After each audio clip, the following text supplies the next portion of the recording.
Magandang araw sa inyo mga kabay. So welcome po ulit sa aking channel, Kuya Glenn TV. So for today's video mga kabay ay hunt tayo ng limukon ngayon mga kabay, no? At yung dadalhin ko ngayon na pangati ay yung naka orange mga kabay, ayun, no? Si Apo Verde, yung under training ng papa ko mga kabay. So subukan ko mga kabay, no, kung pwede na ba yan magamit. Kaso medyo takot pa siya sa hunt mga kabay. Takot pa siya sa tao. So napaka-special po na araw to mga kabay, kasi ho kaarawan ko po ngayon mga kabay. December 7. So mag 40 years old na po ako ngayon mga kabay. So enjoy ko muna yung sarili ko mga kabay, no. So singit ko yung hunt natin ngayon. Ayan, no. Si Apo Verde yung dadalhin ko. So happy birthday to me. Happy birthday to me mga kabay. So maraming salamat po sa Panginoon at binigyan tayo ng panibago namang taon mga kabay. At sana ho madagdagan pa yung edad natin mga kabay, no? So ayan, samahan nyo ako sa ating forest adventure. So good luck po sa atin mga kabay. So ayan na mga kabay, sit up ko na po si Apo Verde mga kabay, yung under training na pangati natin mga kabay. So hanap tayo ng kataguan mga kabay.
So ayan mga kabay, ano, warning ko lang ho ni Apo Verde ay lumapit na kagad yung alpas mga kabay, at nahuli natin dito. Natatawa ako dito mga kabay, ano, ay more than 30 minutes hindi ho talaga humuni si Apo Verde mga kabay. So nag-warning ko lang siya, siguro na panibago mga kabay, kasi mababa yung setup sa kanya mga kabay. Palagi kasi ito siyang nakalambitin sa taas mga kabay.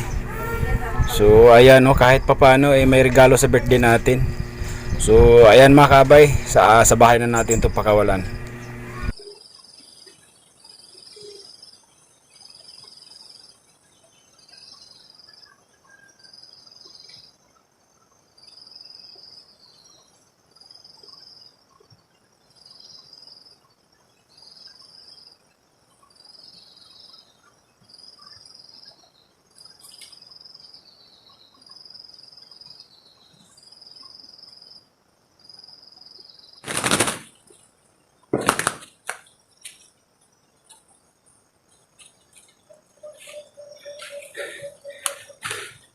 Grabe ito mga kabay, warning ko lang.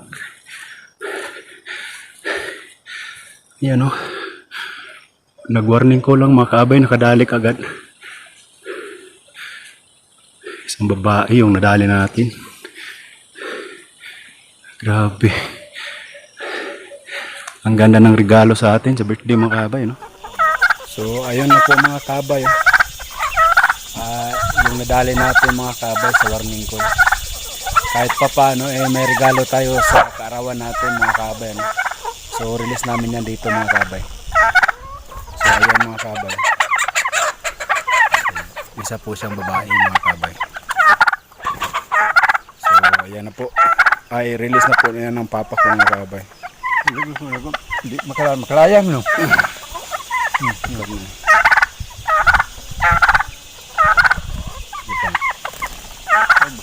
So ayun na mga kabay. So ayan. May isang wise na naman mga kabay na ating napakawalan mga kabay.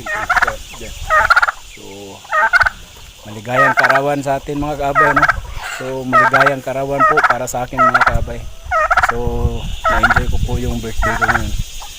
So maraming salamat po sa panonood mga kabay. God bless po sa atin lahat mga kabay.